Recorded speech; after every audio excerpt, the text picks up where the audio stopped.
Hey, what is up guys, this is Jamie from Model Kit Central, and today I'm going to be doing another Gundam model unboxing video. And as you can see, I have the 1/100 scale Master Grade Strike Freedom Gundam from the Gundam Seed Destiny series.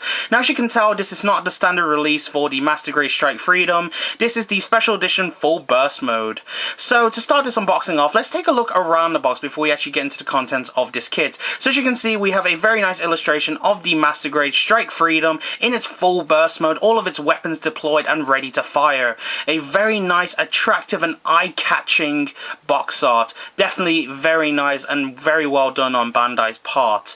So if I pan the camera up here, you can see the standard Master Grade logo. We have the Gundam Seed logo, and then of course we have the seal of authenticity to certify that this kit is a part of the Gundam Seed Destiny line, the model kit line anyway. And then down here you can see the Bandai logo, and then of course on this side we have a mysterious black box with some Japanese text in it. I don't exactly know what that says, so if anyone knows and can translate it for me, put it down in the comments, just because I'm a bit curious as to what that says. And then of course down here you can see 1/100 scale Master Grade model, Zaft mobile suit, ZGMF-X20A.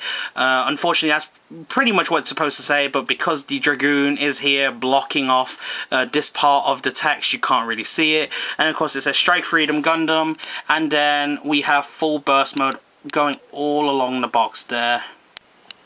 And then if I bring the box up to you guys, you can see that this kit was made back in 2006. So let me just put this box down so that I can show you the side.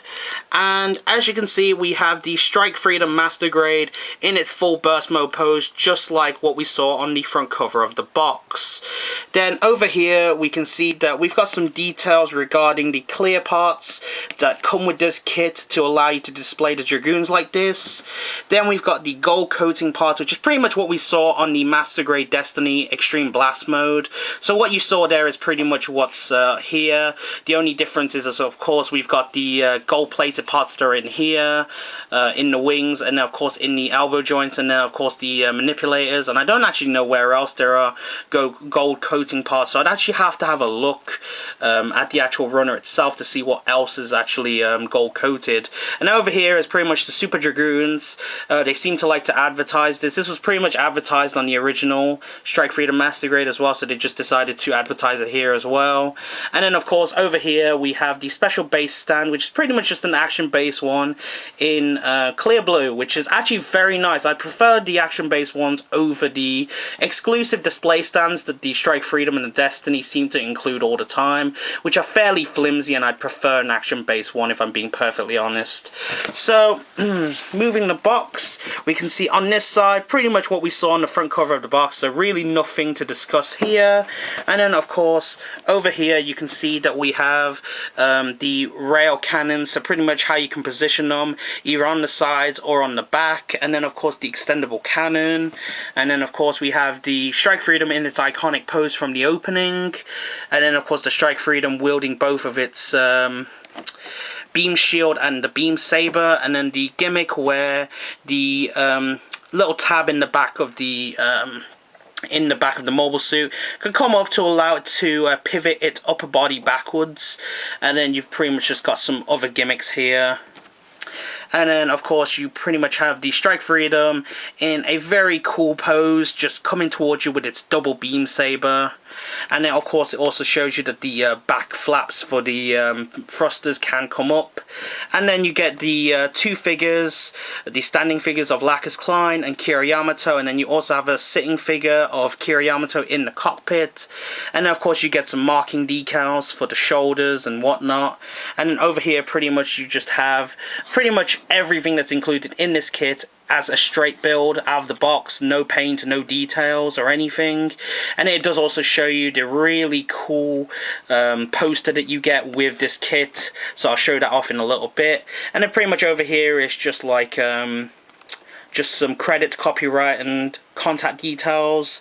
And then of course we have the barcode with the price of 7,000 yen. So let's actually take a look at the contents of this kit. So let me just get the lid off here real quick, and let's get into it. So what we are first presented with is of course the manual, and of course they have had to change the manual because again this includes a lot more stuff than the original initial release, so of course they've had to add it into this manual, so they couldn't just skim out and just like, oh, you know, give you an extra leaflet or something just to kind of, you know, show you that, oh, well, you know, you can just follow these instructions here and just build the extra pieces that we've given you. Nah, they've decided with the price that they're giving, they're pretty much selling this kit for, obviously they've had to make a new manual, and it looks pretty cool, very nice. It pretty much just takes the front cover box art and just puts it on the manual, and it looks pretty nice. It's not too bad, pretty cool. Getting into the manual, we've pretty much just got the standard Mobile Suit bio over here.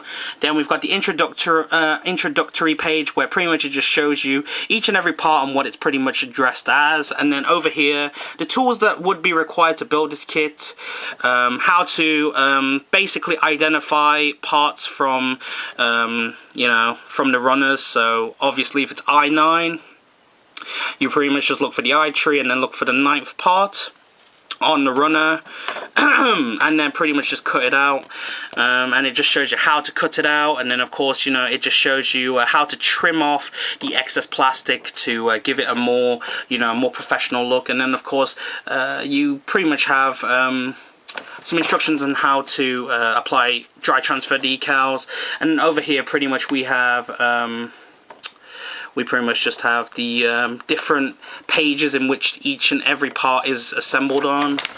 And then of course we have the runners line up here, so pretty much you can check to make sure that everything is here, and if not, then you can fill out this form. And then of course we have the prices of all the different parts here, and then of course pretty much you just fill this out and send it into Bandai, and they'll pretty much sort you out with the runners you're missing. But of course, unfortunately, this is for Japan use only, so unfortunately if you are out of the country you are not able to use it. If you're not in Japan, you cannot use the form. That is the unfortunate part. And then pretty much we have some bio on the body and head unit, and then pretty much just the assembly of the torso, the head, the arms, and then we pretty much just move on and complete the arms. And then of course we have the assembly of the legs, and then of course we have the finishing touches for the legs. And then over here we pretty much have the rail guns, and then we have, oops, knocking the camera, and then of course we have the assembly for the waist, and then attaching the waist and completing the main unit itself. And then of course we have some bio on the wings, and then we have the runners that you require for the wing assembly. And of course we got the color splash page, which has some scenes from the anime. And then we have some information here that I cannot read. And then we have the Strike Freedom firing everything it can, which looks really cool. And then we have pretty much what Kira says, which I cannot seem to read because it's in Japanese. And then of course the next page pretty much just covers the assembly of the wings. And then yeah, we just continue on with the wings because the wings seem to be a lot of work. And then of course just attaching the wings onto the main backpack unit, and then of course we just assemble the weapons. And then yeah, we pretty much have just instructions on how to put the accessories on and how to you know, do certain things with the kit, and then the assembly of the display base. And then of course it does have directions on how to build the regular flimsy base, which I don't like. And then of course you can see how to activate the whole wing gimmick, and then of course how to remove the dragoons, and then pretty much just how to bend the rods in place to you know, to make it so that it's in a decent position for the dragoons to look like they're flying, and how to equip the clear parts to, and how to attach the dragoons onto them. And then pretty much it just shows you what the final product looks like, and how to attach each and every one of the dragoons onto the actual display base, how to attach the Strike Freedom onto the display stand, and then how to just do some of the normal stuff that the action base normally does for you. And of course just the marking decals and the placements of where they're supposed to go. So pretty much where each and every single decal's got to be, which looks like a lot of work. So yeah, and on the back is pretty much just a painting guide. Nothing too special here, both for the mobile suit and the figures themselves. And the 1-point step, which pretty much just shows you how to make the model kit look a bit better. So yeah, and that's pretty much it for the manual. So let's get into the actual parts of this. So as you can see, we have the plated parts here. So we have the plated parts for the ankles. We can see parts for the knee joints, for the elbow joints, and then for the internal parts for the shoulders, the internal parts for the actual shoulder joints, and then the manipulators, and I believe these are parts for the side vents on the head. So yeah, so we get quite a lot of gold plated parts here, which is pretty good. And over here we pretty much have 3 runners. We have parts in this hazelnut gold yellow color, which doesn't look very nice, but then mostly for parts for like the main torso, the feet, the waist, the ankles, and all that. And then of course you have the beam sabers, and then you got this part for the display stand, from what I can tell. Then in this bag we have parts for the waist, the main body, and then parts for the arms. And then on this side we have pretty much parts for the feet, and the internal parts of the shoulders, and then the lower part of the torso, and parts for the beam rifle, from what I can tell, I think. And then over here you can see that we have these gold parts for the internal frame for the Strike Freedom, mostly for the legs from what I can tell, and some parts for the arms and the shoulders, I think. Actually, I don't even know if the arms and the shoulder... Well, I know the arms do. The shoulders, I'm not too sure whether they even have any frame. But, yeah. Then in this bag, we pretty much have 2 white runners, which pretty much have most of the armor parts. As you can see, there are the shoulders there, and then the upper arm parts, I think. And then they're pretty much the identical runners, so there's not really much different on them. They're pretty much the same. The parts for the legs and parts for the arms. And then of course you do get this bag here, which has 2 runners, and then you also have the decals here. So we've got the dry transfers, the 4 stickers, and the marking decals.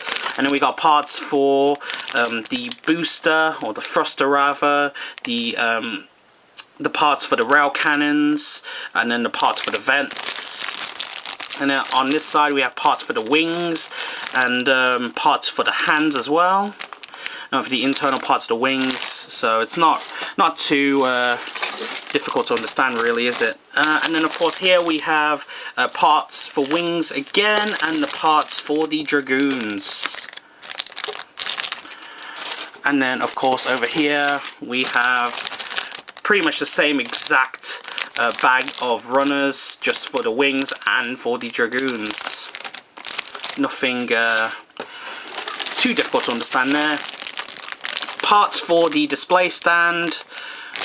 So this is mostly for the action base 1, and there's some screws down there, all in this very nice clear blue. I really like the colour, so definitely a very nice addition to this kit. Then we actually have the part for the display stand, which looks very nice, very cool looking, very nice blue. I really like it. Definitely a very nice looking stand.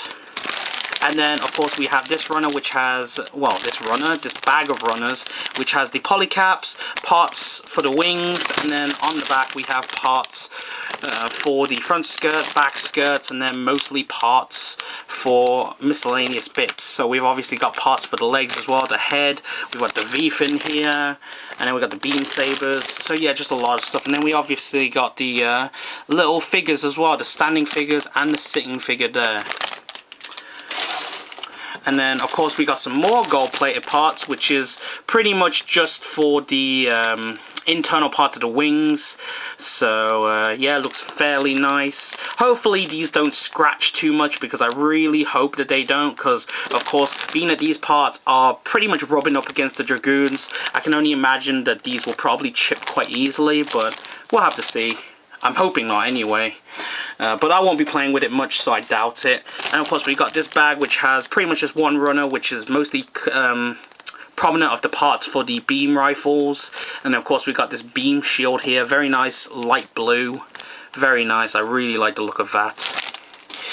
And then of course we have this runner over here, which is pretty much the A runner and has most of the parts for the torso, parts for the wings again, the V-fin, parts for the knees, and then we've got all of the red parts on this side here. So yeah, quite a lot of parts there. Then we've got the clear effect parts for the Dragoons, so you can mount them onto the base, so that looks pretty cool. And then of course we have the standard Strike Freedom flimsy base, which I really don't like, so this is probably going to go into storage because I have zero use for it and I don't intend on displaying my Strike Freedom on this, so definitely ain't going to be using that. And then of course we do get the clear rods for the effect parts, so you can pretty much just use these, bend them into any shape you want, and then pretty much just display the Dragoons in whichever way you want them to look. So yeah, they look pretty cool, nice addition to this, but I'd never use these, so they're just going to stay in storage again because I have zero use for them. And then the last thing that this comes with is, of course, let's just move this to the side, is of course the poster that we get, which is a very nice looking poster of the opposing teams, the Destiny team, which is obviously Stellar and Shin, and then on this side we have Lacus and Kira with the Destiny and the Strike Freedom up there. And of course it's Showdown, Strike Freedom versus Destiny. So it's a very nice looking poster. I definitely will hang this up at some point. It is very nice looking and it's a really nice addition that they gave this to us. So yeah, so that is pretty much it, guys. So not really much more for me to cover. As said in the other unboxings, I will eventually get this kit built and then I will obviously get a review out to you guys, kind of just to give you guys my opinion on what I think of the kit. So that is pretty much it, guys. I hope you guys have enjoyed the video, and if you have, then please do leave a like and subscribe for more content in the future. And that is pretty much it, guys. So this is Jamie from Model Kit Central signing out.